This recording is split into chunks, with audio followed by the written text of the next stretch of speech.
Hey, how's it going, everybody? This is Joey Galvez, one half of your host of Explain Yourself, and I want to let you guys know about a really cool book from our friend of the show, Eli Shockey. This one is called The Greylock, and it's a story where magic is a commodity.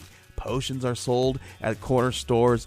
Orcs and dwarves earn a living in cubicles, not on the battlefields. But there are those who resist the house's magic's laws. Branded a criminal and forced to live as a wand for hire, there is a spell slinger they call the Greylock.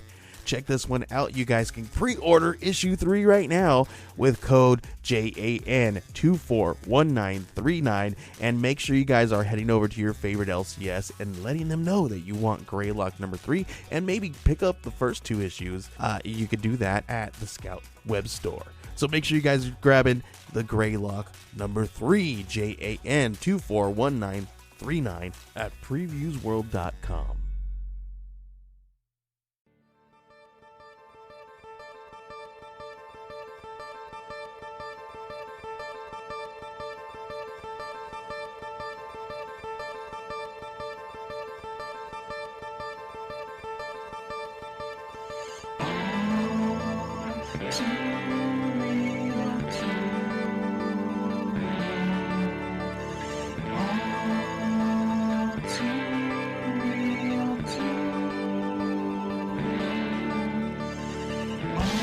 Okay, everybody, welcome to the latest episode of All Too Real 2. My name is Michael E. Cullen II, and with me, as always, is... Sesame and Carta. How's it going there, Sesame and Carta? It's going. I'm thinking of changing my name to Whole Wheat Wikipedia. That's fine. Okay. It's not as good as Sesame and Carta, but it's alright. Just wondering if you'd be okay with that. I mean, why wouldn't I be? I'm not the decider of, who changes their name or whatever. I think I'll just stick with Mike, though. That's fine. Yeah. You can just do that. It's easier. I've had it for all Mike's these years. Good name. Yeah. Mike's a good name. It's short, and it's good. Sounds good. And I mean, the thing is I was named after my dad, so if I changed my name, he'd probably have to change his name, too. And that would not be a good thing. Why would he have to change his name? Wait, what? I don't know. I think it's some transitive properties here that I just... Oh, okay. Yeah. Kind of like like a sort of corporation type thing. Yeah. Okay. Yeah, that makes sense. Yeah, I mean, if like Coke changed its name to Happy Fizzy Drink, then Diet Coke would have to change its name to Diet Happy Fizzy Drink. Yeah, pretty much. That's like a long word too. That's like a mouthful. Mm-hmm. Diet Happy Fizzy Drink. Yes. I wonder if there is, like sometimes, bad translations. Like, I wonder if someone has a thing called Happy Fizzy Drink somewhere. They do call them fizzy drinks, I think, in like Australia or New Zealand or somewhere. So that might actually work. If any of our listeners are out there listening, let us know what you call, what we call soda or pop over here in the States. Yeah. Mm-hmm. You should look that up. I wonder if there is a company called Happy Fizzy Drink. It actually sounds like that could be a real thing. Yes, it should somewhere in the world. We'll get back to that after break, maybe. Yeah. But for now, how are you doing there, Sesame? We can skip that question. It's going. It's going. That's good. Is it well? No, but it's going. So medium rare. The world is spinning. Yeah. And I'm inside the world. So that's the world keeps on spinning. Yeah. And like sands through the hourglass, these are the days of our lives. Yeah. I'll take your word for that because I never really watched that show that much. But me either. But that's how it opens up. It does sound familiar. Yeah. I did have a little obsession with it for like a year, and then I stopped watching it. Okay. Yeah, like 20 years ago. Okay. But anyways, today on the show, we are covering another unsold television pilot, this time chosen by Matt, aka Sesame, entitled Area 57. It was a rejected pilot from the NBC network during the 2007-2008 season, and it centers on an Area 51-esque military base and the alien that it houses. And the pilot was not picked up. Here's what the press release said about the show. Taking on the challenge of a classified mission is in a top secret location is hard enough. Throw in a dysfunctional crew that despises you and an alien that makes fun of you, and you've got one bizarre challenge on your hands. So what if Colonel Stephen Isaac's new career move turns out to be more of a punishment than a promotion? He's ready for it. Foul extraterrestrial body emissions? No problem. Random objects falling from the sky? He's got it covered. Dirty looks and dirtier rumors? No worries. The laughs are all in a day's work in this unique comedy. That's a very generous description of the show, in my opinion. Yeah, that was from the NBC press release for it. Yeah, that's very generous. The video I saw says 2003, though, so maybe they must have got it wrong. It looked like 2007 to me. Okay, but I don't know. Yeah, because the video I said says unsold pilot. This YouTube. Yeah. So of course, everything on YouTube is true, but well, everything on the internet is true. Yeah. I once saw on the internet that Shirley Temple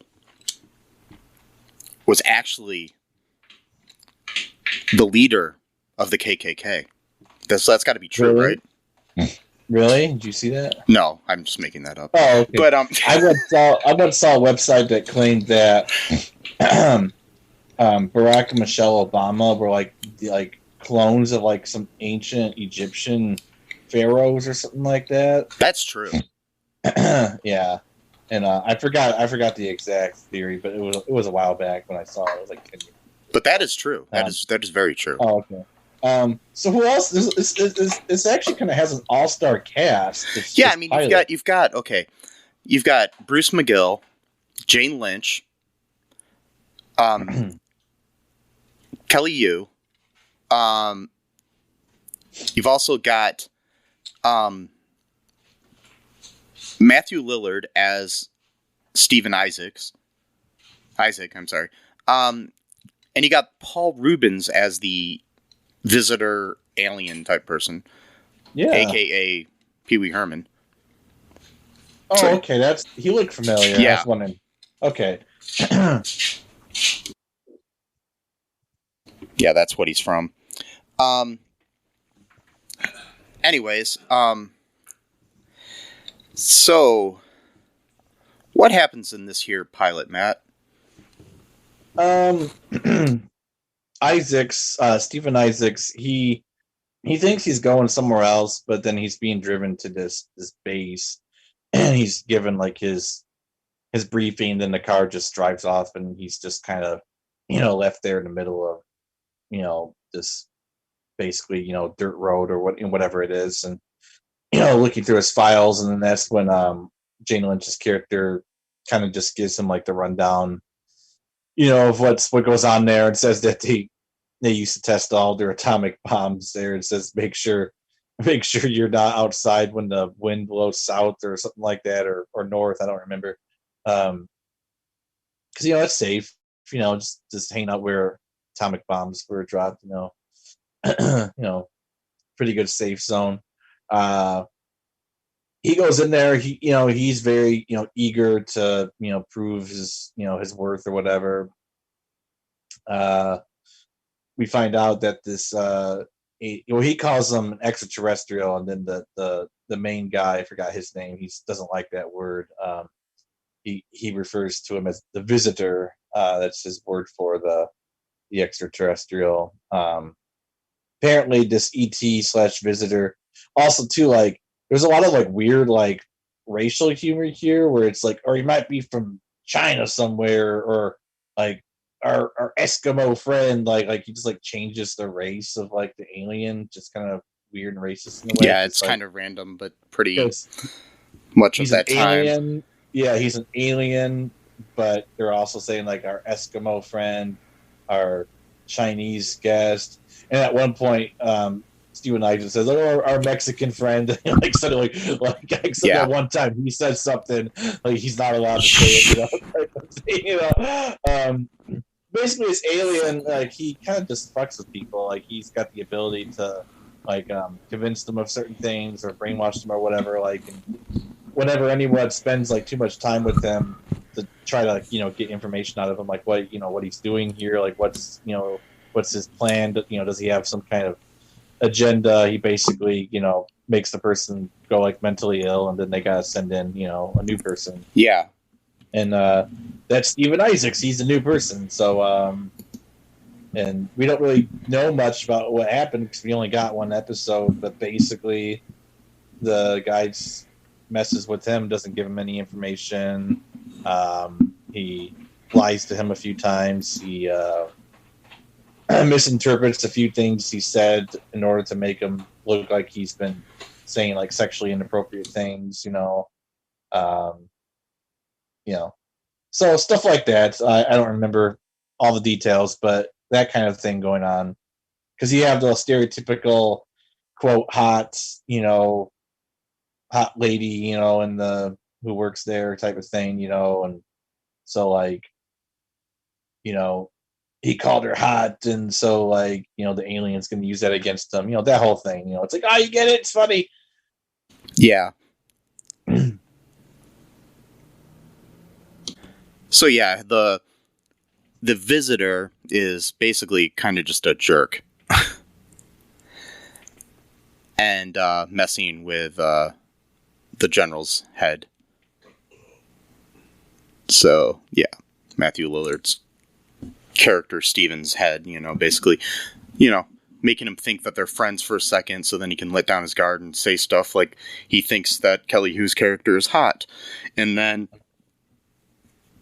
use that against him. And then says that he got a generous endowment, so then he's trying to imply that he was talking about... So then Jane Lynch's character comes in and thinks he's talking about his penis. Yeah, which is not what he meant at all. He's talking about studying, getting money to study, further his studies, whatever. I forgot to ask you before we started this, though. What did you think of this pilot? I didn't really like it that much. No, I thought it had potential, but I think it kind of sucked. Yeah, it's something I really wouldn't watch. No. Even back then, probably wouldn't watch it. I mean, it was kind of ahead of its time in certain ways, but also behind the times in other ways. Yeah. Oh wait, here's why this is okay. So earlier on Wikipedia, I was looking at things and they had it messed up where they had Kelly Hu's character. It might be fixed by the time people listen to this or whatever, but they had Kelly Hu's character listed as being played by Kelvin Yu, a completely different Asian actor, who is also in the thing as Private Sims. So, the kind of like brown nosing guy that was in there, that's Kelvin. Oh, okay. Kelly's the attractive person in the show. Not that Kelvin isn't attractive, he might be, but you know what I'm just saying. So it's just yeah, but they somehow had it messed up where Wikipedia has it screwed up that they're linking them as the same actor. And I'm like, okay.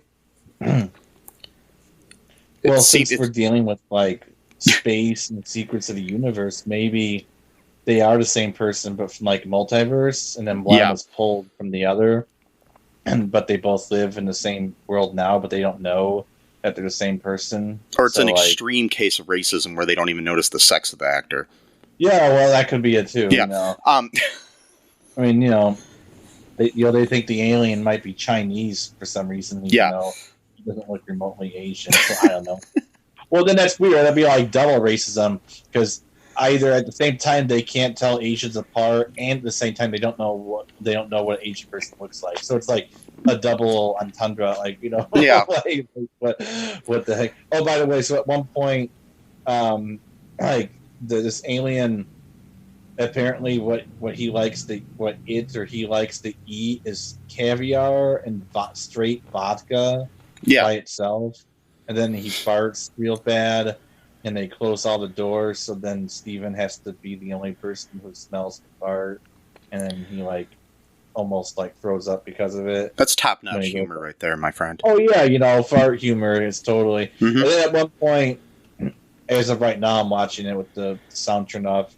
He sees a spaceship and he touches it, and then he gets this huge electric shock because of it. It's a spaceship that they have yet to. They find out later that they have yet to even be able to enter because they haven't found the door to it. Yeah, which is weird because it's not that big of a spaceship. It is interesting too, though, because the spaceship kind of reminds me of the spaceship from Flight of the Navigator, which also features Paul Rubens as an alien. So yeah, maybe that was the voice of an alien. Yeah, so. That could have been a meta thing that they were going for back then or whatever. Yeah. So yeah, he gets shocked by the spaceship, that they can't find the door on, and then he jokes, the main general jokes oh, we should probably put a sign up there to say that not to touch it, and it's yeah, we should, and it's that's supposed to be another funny thing, oh, you get it, they've been here for 40 years and they still haven't put a sign up. Get it? It's like a shoestring operation. Get it? Yeah. Nobody knows what they're doing here. Get it? I mean, the premise of the show isn't bad. It's just the humor is really bad. It's stupid. Yeah. It's well shot. It's very visually cool looking, but it's yeah. There's too much going on that they're trying to throw in the first episode.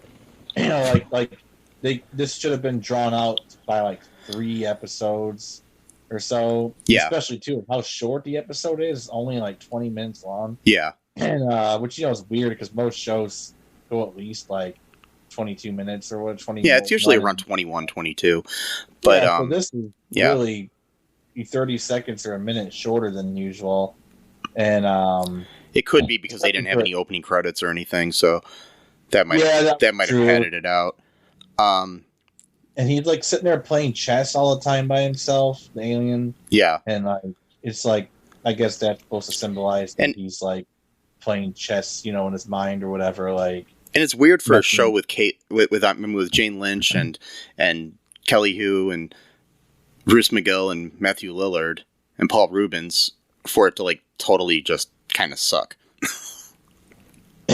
Yeah, well, they just don't play well together. I don't know, or maybe the writing was because Matthew Lillard's he's really good, even improv. Because when he was he did that thing and He's All That, that was really funny. Yeah, he was only there for a couple hours when he filmed all that or something.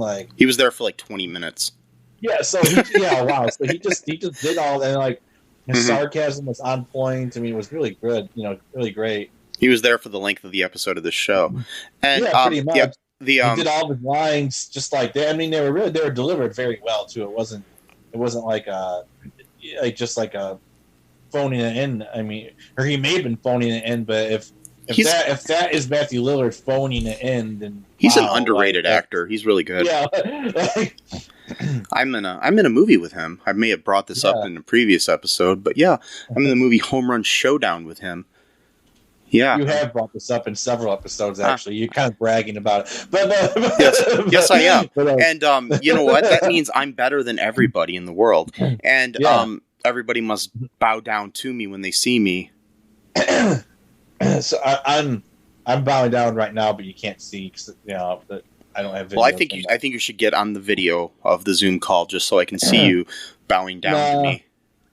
No, that's all right. And you need to have a fake pair of my feet there so you can kiss them. No. So he goes in there and tells the alien that nobody likes him. Yeah. And then the guy pretends to cry. And then so Steven feels sorry for him as though like he's going to fall for that trick. Like, really? It's like, dude, they literally just told you that this guy's been giving you nothing for 40 straight years. And you think by telling him that nobody likes him, that's going to like finally break him down? Really? Come on. And then he gives him like this like diamond or not a diamond, like a crystallized rock or something. Yeah, it's from like, his home planet or whatever. And I was worried. I thought this was like going to be like his poop because like they've. Oh my god! I thought the same thing. That's funny. Well, it's because they already had the humor before, like the farting and stuff. Yeah, so that's where I thought they were going with it. That it was going to be revealed to be a piece of shit. Like he gave him his poop, type of thing, and no, it just turns out to be some kind of toxic whatever, because they like put it in some container or whatever, and then like his hands all like blackened after it or whatever, and then what else happens? He like comes back. He's all like dressed like in his regular street clothes or something. I don't remember. And then and the general is Bruce McGill's character is golfing, and the alien is out playing basketball or something, and somehow is able to drop a Jeep on the golf clubs of the general. Yep. Like so you do. He's dangerous. So he must have pulled this trick before with the crystallized rock. Because they knew what it was. Yeah. So I wonder who he played that. Why don't they just kill him? I mean, at this point, it's been like 40 years. Like, and obviously he can die because apparently he did die, but spilling coffee on him somehow made him alive. Yeah, I mean, there's something to be said for diplomacy, but eventually, if your person you're trying to be diplomatic with is a complete asshole, right? Like this alien or Putin, you should just kill the asshole.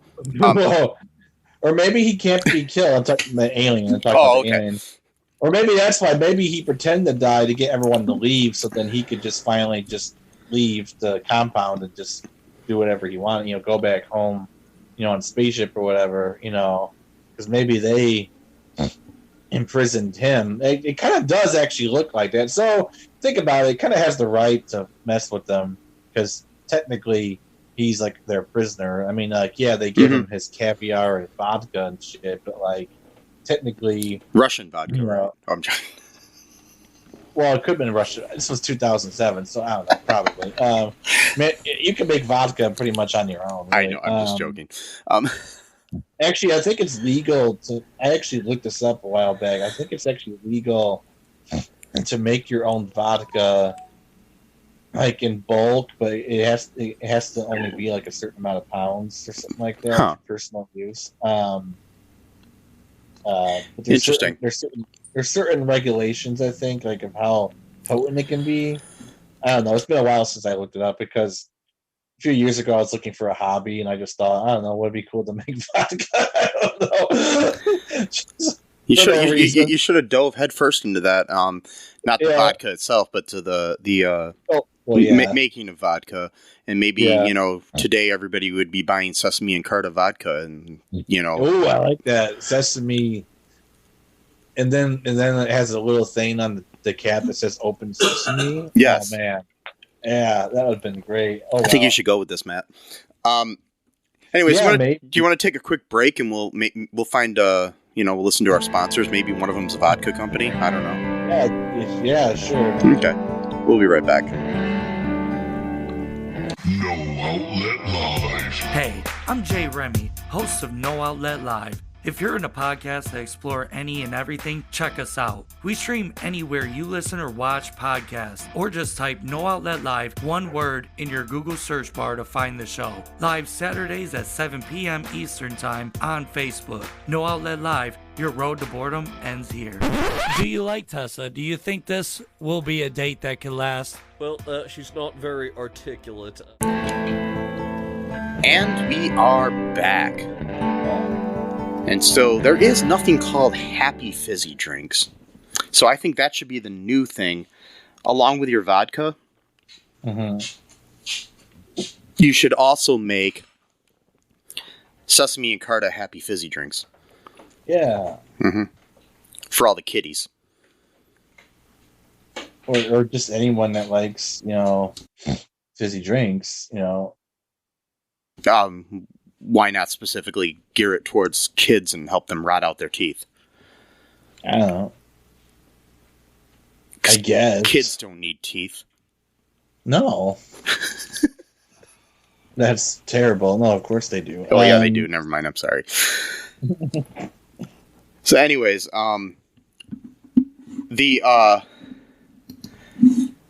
this show only has one review on the Internet Movie Database. Would you like me to read it? Yeah, sure. Okay.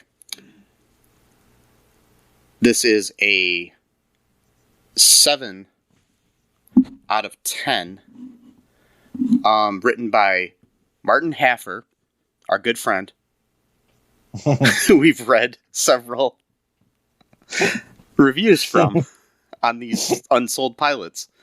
I'm pretty sure he watches everything we watch. Yeah. But usually like 2 years before we do. Right, yeah, and just writes the reviews. Yeah. He should have started a podcast.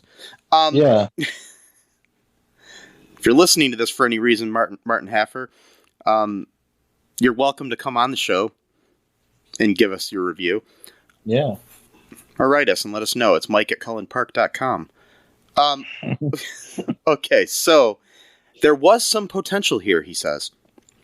Area 57 is a pilot for a rejected television series.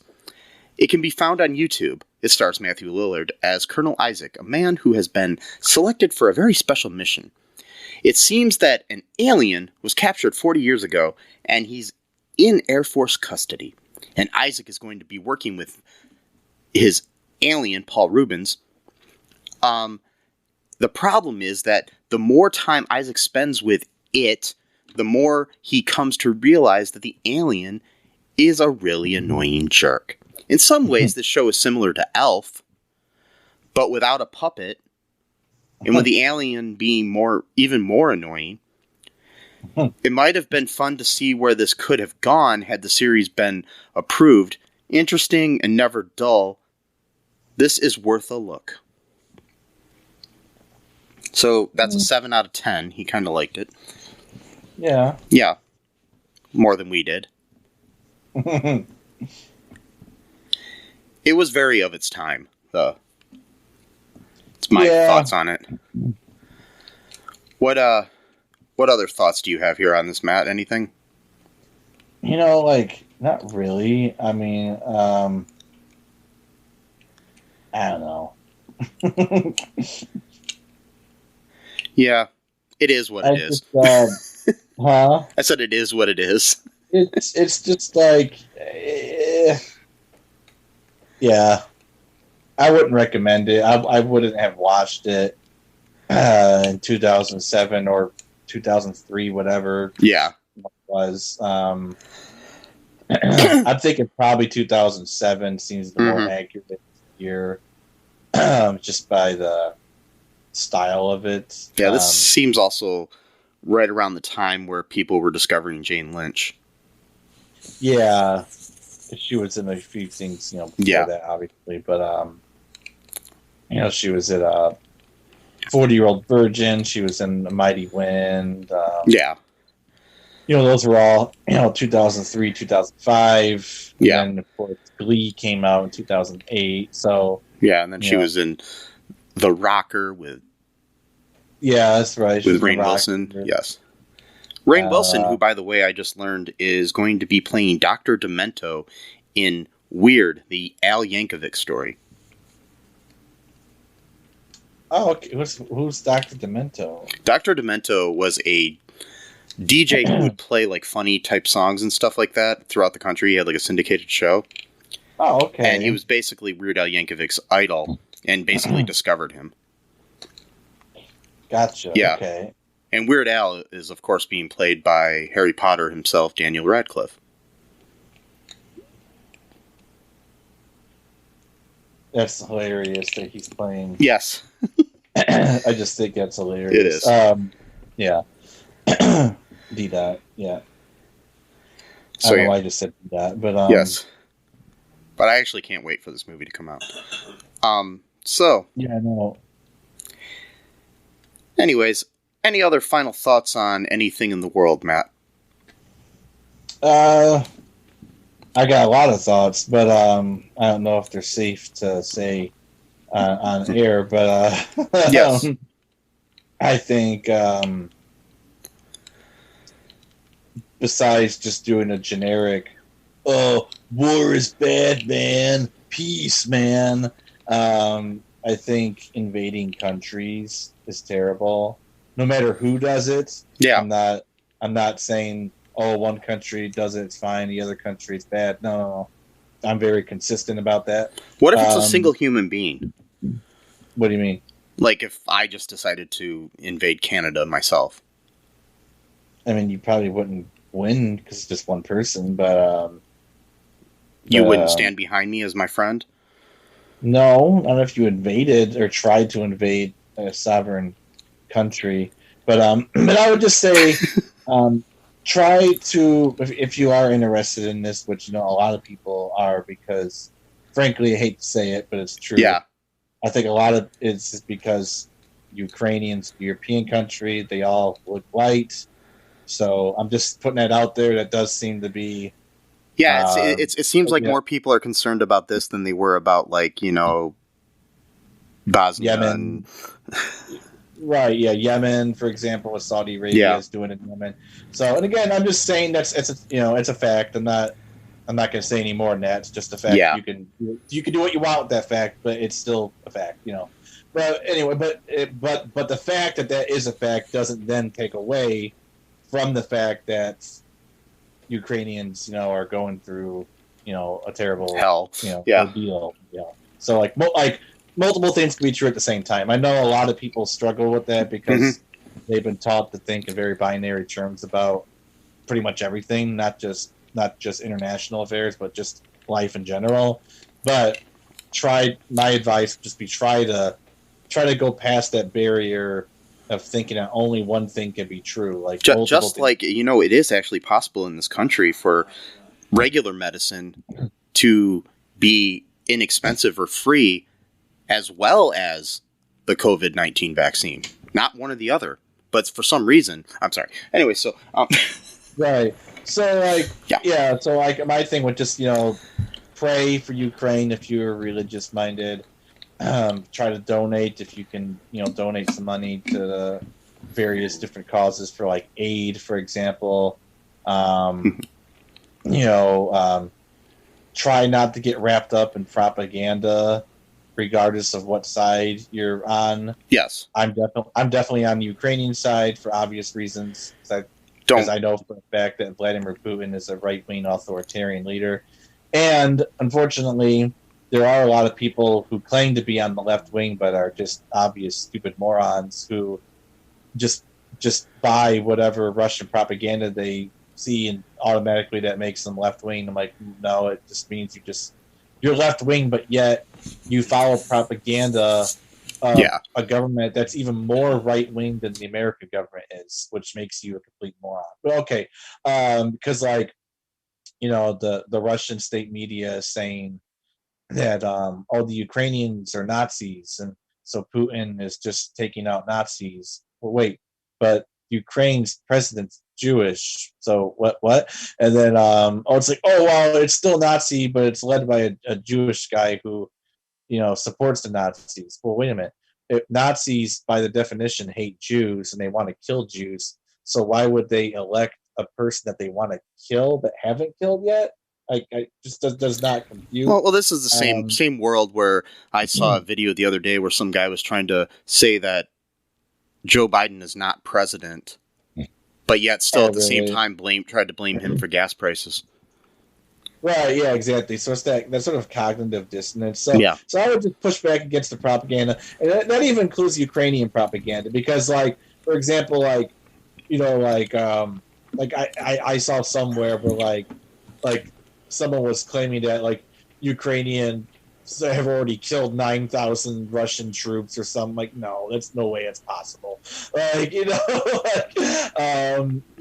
so like, and then Russia will say like, oh, well, they've only killed like 20 of us. So it's like, okay, obviously somewhere in the middle there. Not even that, Yeah, but just obviously it's not. It's obvious sometimes, propaganda, but no, like definitely what's going on is an invasion that's unprovoked. Ukraine has done nothing against Russia whatsoever.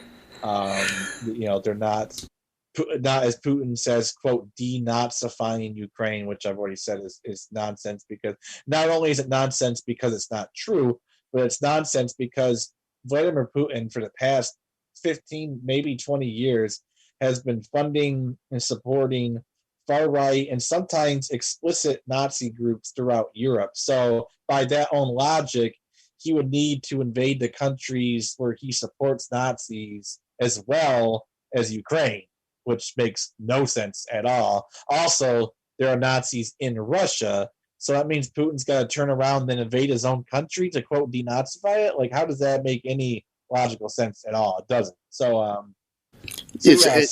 Somebody needs to, like, maybe the people that did Mr. Clean or something, they need to get working on a denazifier. Like something you just spray in the air and it. Like part of the reason is that there's like a kernel of truth to all propaganda, right? So yes, there are Nazis in Ukraine, just as there are Nazis in every country, and there are Nazis that are in the military, just as there's Nazis in the American military. I mean, as long as it's not the people behind Bleach, because that's really too white in the end. So whatever. I'm just saying.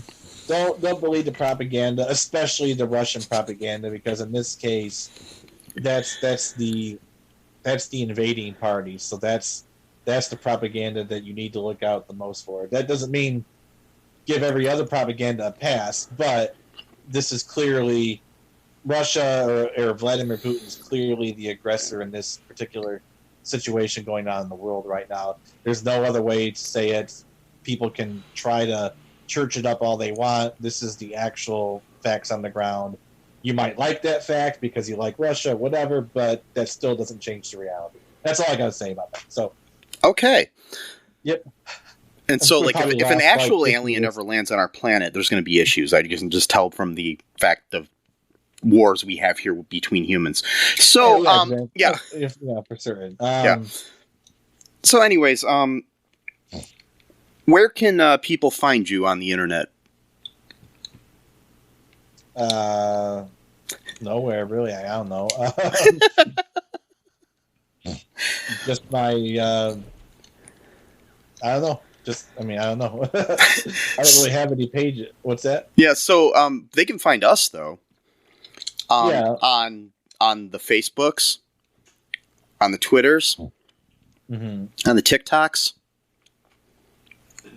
on the Instagrams, or just go to all2real2.com and you can find all the links to all those things. Yep. And please check out our Patreon. You can give us a little scratch and help us out here. Also, if you want a nice, cool All2Real2 t-shirt, go to our TeePublic. All that'll be linked in the show notes. Let us know what you thought of this episode, too. Send me a message at mike@cullenpark.com.